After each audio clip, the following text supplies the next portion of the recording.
In this question, we have a 43-year-old female patient who presents to the clinic complaining of occasional headaches. She describes it as a mild headache of variable duration, which sometimes is relieved with oral analgesics. She also notes that she experiences diaphoresis even in cold environments. She has no known comorbidities and does not take any medications or herbal supplementation. A physical examination reveals a blood pressure of 160/90 and a heart rate of 115 beats per minute. There is no palpable anterior neck mass and her pulses are strong and equal.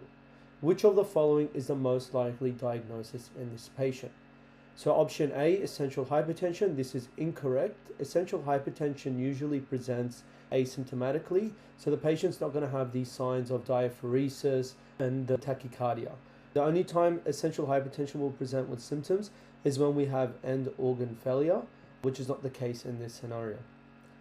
Option B, hypothyroidism. Now this is a good option and is oftentimes confused as the correct option. So the reason why hypothyroidism is not the correct answer here, despite it presenting with high blood pressure, it can also present as headaches and elevated heart rate as well as with the sweating. But the reason why it's not correct is just because of this sentence over here. There is no palpable anterior neck mass.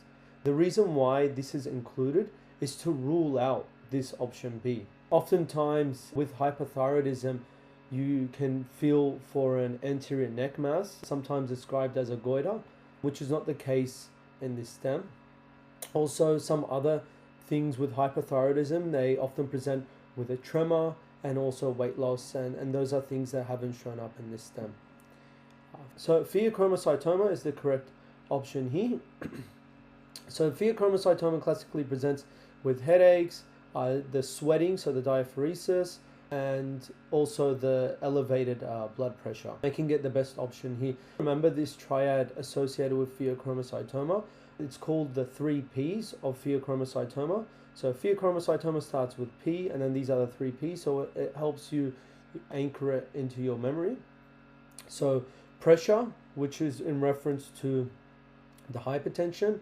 The second P is pain, which is in reference to the headache. And the third P is precipitation, which is in reference to the diaphoresis and sweating. So pheochromocytoma, the correct option.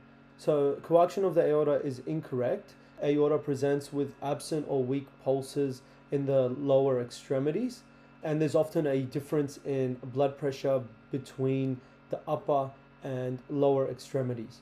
But this is ruled out here as it's stating that her pulses are strong and equal. Also, coarctation of the aorta doesn't really explain some of the other symptoms such as the sweating, headache, and elevated blood pressure that we have here.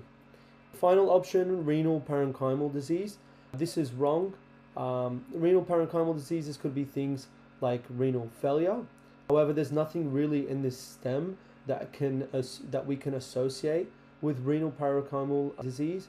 There's no comorbidities that she has, such as diabetes, glomerulonephritis, no signs of polycystic kidney disease. So there's nothing that really predisposes to the development of renal parenchymal disease, and therefore we can't really rule this option in. So pheochromocytoma was the correct option, and we submit it. The key takeaway for this question is really differentiating between option B and option C. A lot of people fall into the trap of selecting option B over C, but it's really key to note here that it says no palpable neck mass. And there's an explanation there. You guys can pause the video and read that. Thank you guys. If you got more questions such as this, follow our page. If you want access to a question bank, check out the ACE exam website. There's thousands of questions on there for you guys to complete. Best of luck in your exam preparation, and we'll see you guys in the next video.